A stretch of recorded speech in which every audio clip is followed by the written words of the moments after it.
Hi hello S H creations YouTube ಚಾನಲ್ಗೆ ನಿಮಗೆಲ್ಲರಿಗೂ ಸ್ವಾಗತ. ಒಂದು ಸಲ ಒಬ್ಬ ಹೆಣ್ಣುಮಗಳು ತುಂಬ ಕೈಚೀಲಗಳನ್ನೆಲ್ಲ ಹಿಡ್ಕೊಂಡು ಒಂದು ಬಸ್ ಹತ್ತುತ್ತಾಳೆ. ಸೀಟ್ ಸಿಗುತ್ತೆ, ಅವಳಿಗೆ ಕೂತ್ಕೊಳ್ತಾಳೆ. ಹತ್ತಿರದಲ್ಲಿ ಒಬ್ಬ ವ್ಯಕ್ತಿ ಕೂತ್ಕೊಂಡಿರ್ತಾರೆ. ಇವಳ ಹತ್ರ ಇರುವಂಥ ಚೀಲಗಳು ಆ ವ್ಯಕ್ತಿ ಮೈ ಮೇಲೆ ತಾಗ್ತಿತ್ತು. ಅವರಿಗೆ ತುಂಬ ಡಿಸ್ಟರ್ಬ್ ಆಗ್ತಿತ್ತು, ಕಿರಿಕಿರಿ ಆಗ್ತಿತ್ತು. ಆದರೂ ಸಹ ಆ ವ್ಯಕ್ತಿ ಏನೂ ಮಾತಾಡಲಿಲ್ಲ, ಸುಮ್ಮನೆ ಕೂತ್ಕೊಂಡು ಅವರ ಪ್ರಯಾಣವನ್ನು ಮುಂದುವರಿಸ್ತಾ ಇದ್ದರು.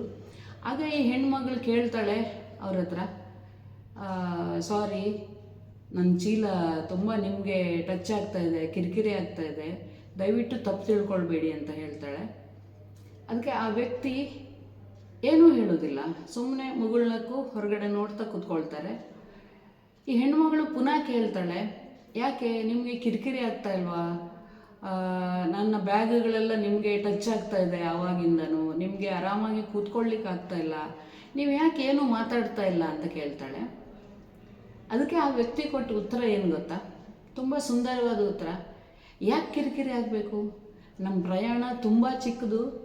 ಮುಂದಿನ ನಿಲ್ದಾಣದಲ್ಲಿ ನಾನು ಇಳಿದು ಬಿಡ್ತೇನೆ, ನನ್ನ ಪ್ರಯಾಣ ಮುಗಿಯುತ್ತೆ.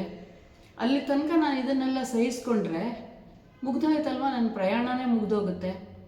ಕಿರಿಕಿರಿ ಅಂತ ಯಾಕೆ ತಿಳ್ಕೊಬೇಕು ನಾವು ಅಂತ ಉತ್ತರ ಕೊಡ್ತಾನೆ. ಇದು ತುಂಬ ಸಾಮಾನ್ಯವಾದ ವಿಷಯ, ಸರ್ವೇ ಸಾಮಾನ್ಯವಾಗಿ ಇಂದಿನ ದಿನಗಳಲ್ಲಿ ನಡೆಯುವಂಥದ್ದು ಅಂತ ಅನ್ನಿಸ್ಬೋದು ನಿಮಗೆ ಕೇಳುವಾಗ.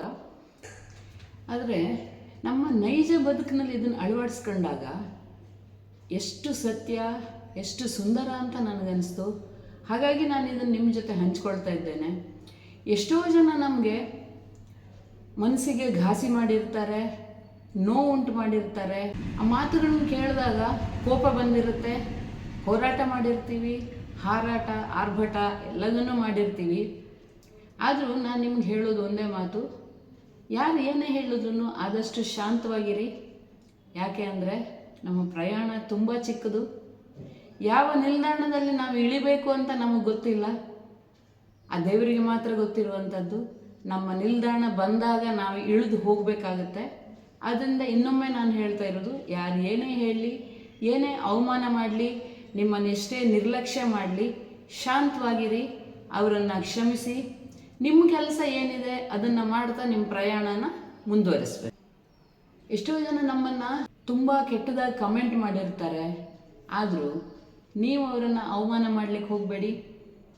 ಅವರನ್ನು ಗೌರವಿಸಿ, ಪ್ರೀತಿಸಿ, ಶಾಂತವಾಗಿರಿ. ಯಾಕೆ ಅಂದರೆ ನಮ್ಮ ಪ್ರಯಾಣ ತುಂಬ ಚಿಕ್ಕದು. ಆ ಪ್ರಯಾಣವನ್ನು ತುಂಬ ಸುಂದರವಾಗಿ ಇಟ್ಕೊಳ್ಬೇಕು ಅಂತಾದರೆ ಇಂಥ ಮಾತುಗಳನ್ನು ನಿರ್ಲಕ್ಷ್ಯ ಮಾಡಿ ನಿಮ್ಮ ಗುರಿ ಕಡೆ ನೀವು ನಡೆಯೋದನ್ನು ಅಭ್ಯಾಸ ಮಾಡಿಕೊಳ್ಬೇಕು. ನೆನಪಿರಲಿ ಸ್ನೇಹಿತರೆ, ನಮ್ಮ ಪ್ರಯಾಣ ಎಷ್ಟು ಉದ್ದ ಇದೆ ಅನ್ನೋದು ನಮಗೆ ಗೊತ್ತಿಲ್ಲ, ಪ್ರಯಾಣ ಎಲ್ಲಿಗೆ ಅನ್ನೋದು ನಮಗೆ ಗೊತ್ತಿಲ್ಲ, ಯಾವ ನಿಲ್ದಾಣದಲ್ಲಿ ನಾವು ಇಳಿಬೇಕು ಅನ್ನೋದು ನಮಗೆ ಗೊತ್ತಿಲ್ಲ. ಅದಕ್ಕೆ ಸ್ನೇಹಿತರೆ, ಆದಷ್ಟು ನಿಮ್ಮ ಸ್ನೇಹಿತರನ್ನು, ಕುಟುಂಬದವರನ್ನು ಗೌರವಿಸಿ, ಪ್ರೀತಿಸಿ, ಅವ್ರ ಜೊತೆ ಒಳ್ಳೆ ರೀತಿಯಲ್ಲಿ ವ್ಯವಹರಿಸಿ, ಸಂತೋಷವಾಗಿರಿ. ಯಾಕಂತ ಹೇಳಿದರೆ ನಮ್ಮ ಜೀವನದ ಪ್ರಯಾಣ ತುಂಬ ಚಿಕ್ಕದು. ಇಷ್ಟ ಆಯ್ತಲ್ವಾ? Thank you.